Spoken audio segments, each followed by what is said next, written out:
थी, 27 पत्नियां बांझ थी। एक दिन चंद्रमा के गुरु का नाम था बृहस्पति। एक दिन चंद्रमा गुरु बृहस्पति को यहाँ गया, लेकिन दिखने में चंद्रमा बहुत सुंदर था, बहुत सुंदर था चंद्रमा।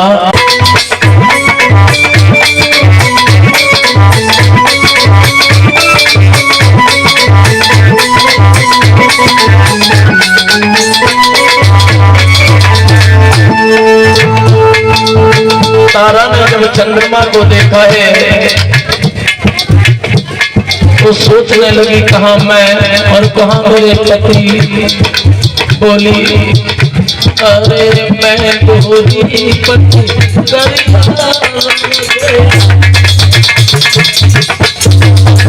बोली तारा चंद्रमा कहाँ मैं और कहाँ मेरे पति। मामला बहुत गड़बड़ है। अरे मैं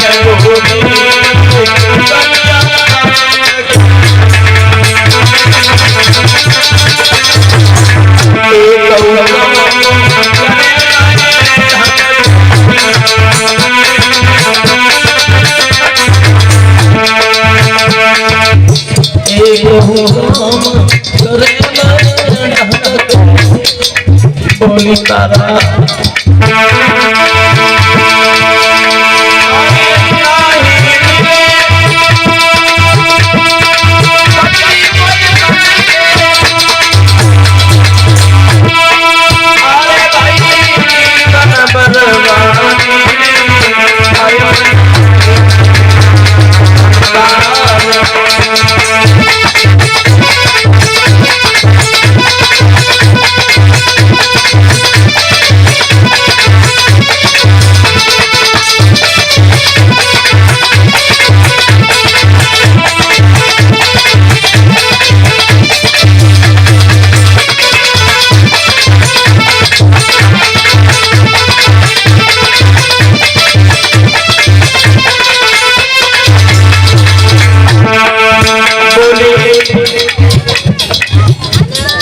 तो हमें मिली और कहाँ लगी हमें तुम्हें नहीं मालूम।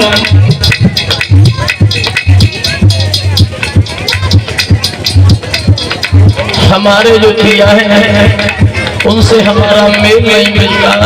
क्यों? तो बोली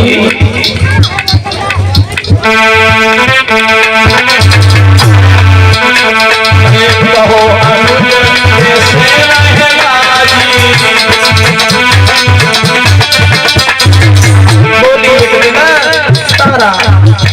अरे कहो मुझे कैसे राजी। अरे संग जाने को लगे मतलब साफ साफ ये है कि हमारी उम्र बहुत कम है और हमारे पिया की उम्र बहुत है।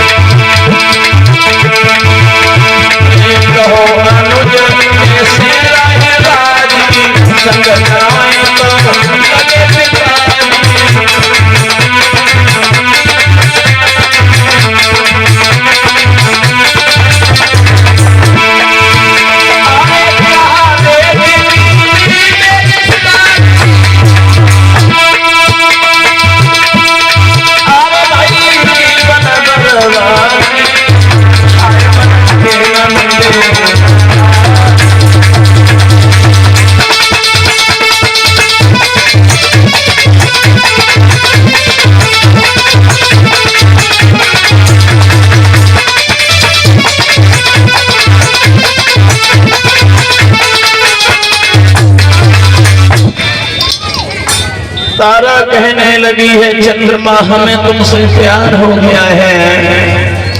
देखिए बार बार चंद्रमा से ये बात कही है, चंद्रमा मना भी करते रहे हैं लेकिन तारा नहीं मानी है और बोली है तारा तुम्हें नहीं मालूम अगर छोड़ के चले गए तो तुम्हारे बिना जी नहीं पाऊंगी।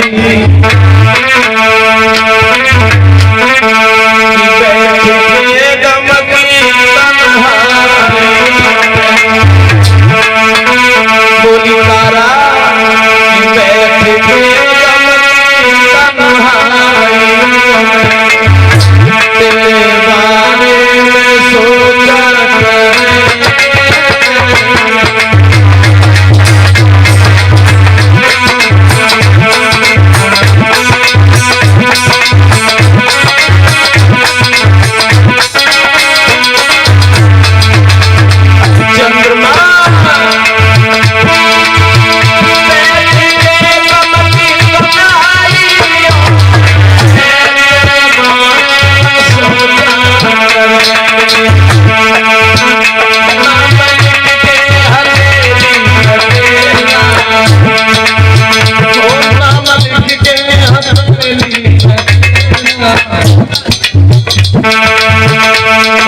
चंद्रमा तुम देखने में बड़े सुंदर हो, मान जाओ मैं कोई खराब लगती हूँ तो फिर काय मना कर रहा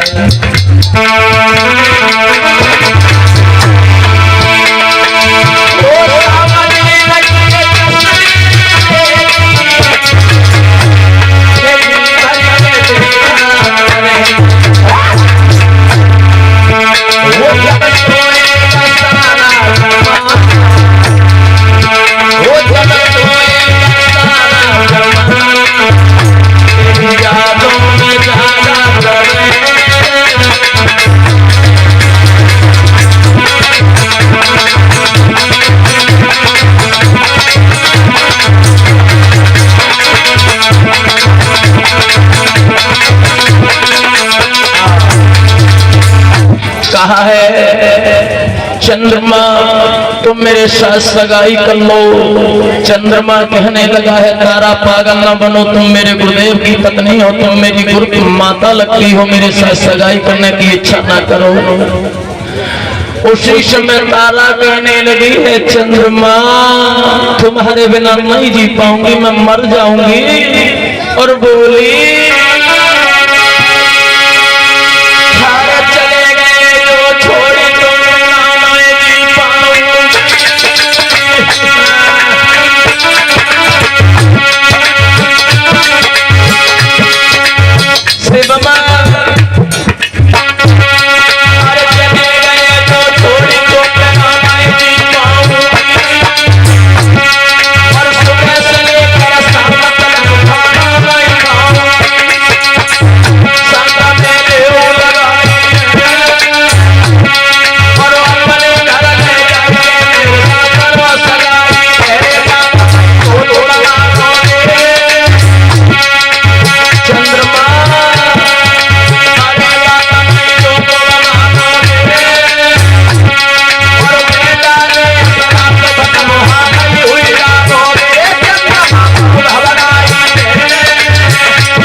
देखिए तारा कहने लगी अगर तुम मुझे साथ नहीं ले जाओगे तो मैं तुम्हें श्राप दे दूंगी, तुम भस्म हो जाओगे।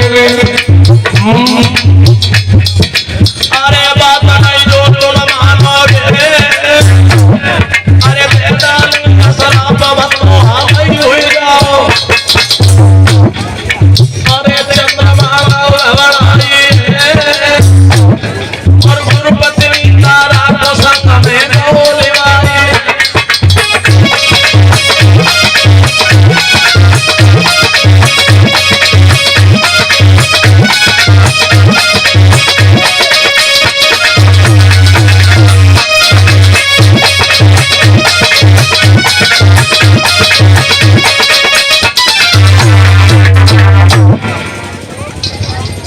चंद्रमा ने देर नहीं की, और तारा को अपने घर ले गया है। एक दो दिन नहीं, काफी समय तारा चंद्रमा के साथ रही हैं। तारा ऐसे नहीं, पति पत्नी का संबंध बना के देवताओं ने पंचायत जोड़ दी। कहा है तारा तुमने ये ठीक नहीं किया। तारा के गर्भ से एक बेटा का भी जन्म हुआ है, उनका नाम पड़ा है बुध महाराज। चंद्रमा के गर्भ से एक बेटा का भी जन्म हुआ। तारा के गर्भ से एक बेटे का जन्म हुआ, उसका नाम पड़ा बुध। बुध महाराज एक अंबिका वन में कुटिया बना करके रहने लगे हैं। अंबिका वन के पास में एक कुटिया बना करके वहां रहने लगे हैं। देखिए देवताओं की जब पंचायत जुड़ी तो तारा गुरु बृहस्पति के साथ में आ गई हैं। समय समय गुजर जाने के बाद में उन्हीं दिनों एक महाराज हुए हैं सुधम्न। सुधम्न महाराज एक दिन घोड़ा पे सवार होकर के अंबिका वन में शिकार खेलने के लिए चले आए। भैया एक दिन महाराज सुधम्न अंबिका वन में घोड़ा पे सवार होकर के शिकार खेलने के लिए चले। जब अंबिका वन में घुसे तो गड़बड़ हो गई। कैसी गड़बड़? पहले तो नर थे, अब नारी बन गए। पहले पुरुष थे, अब स्त्री बन गए अंबिका वन में जाते ही जाते। लेकिन ये हुआ कैसे? पहले पुरुष थे, फिर स्त्री कैसे बन गए? तो हम बताएं स्त्री कैसे बन गए? इस अंबिका वन को भगवान शंकर का श्राप लगा हुआ था। कथा यथा होती है, चेहरा बदल जाते हैं। कथा सब कहते हैं और सब नहीं कहते। कथा सब लोग कहते हैं लेकिन सब नहीं कहते। कथा का मामला कुछ अलग होता है। देखिए जब अंबिका वन को श्राप कैसे दे दिया भगवान शंकर ने, क्यों दे दिया? क्या कोई दुश्मनी थी अंबिका वन से तो श्राप दे दिया? नहीं, हम बताएं तुम्हें। परीक्षित महाराज ने सुखदेव जी से प्रश्न कर दिया। कहा भगवान हमें ये बताओ, ये सुधम्न महाराज पहले पुरुष थे, अब नारी कैसे बन गए? अंबिका वन में पहुंचते तो सुखदेव जी कहने लगे बेटा परीक्षित हमें तुम्हें बताएं ये महाराज सुधम्न स्त्री क्यों बन गई?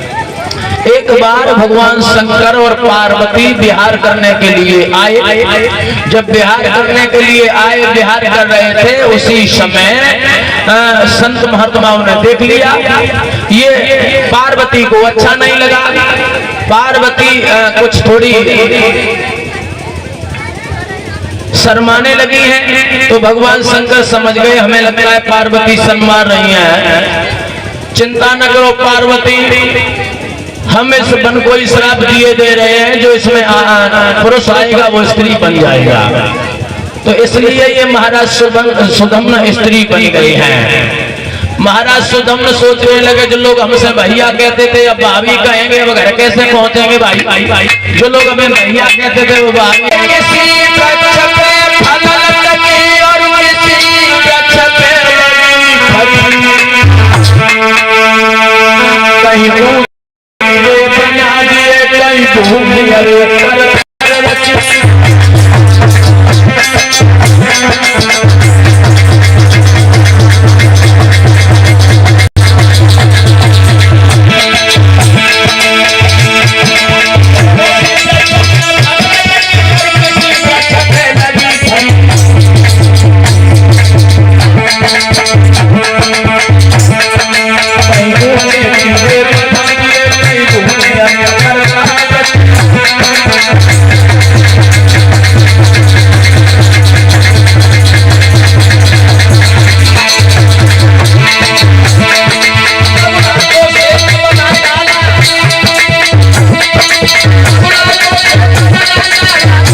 बता दिया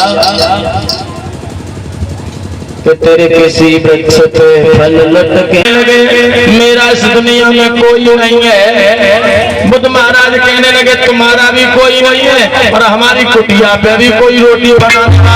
जब बाहर निकल के आए बृहस्पति रास्ता में, जब रास्ता में मिल गए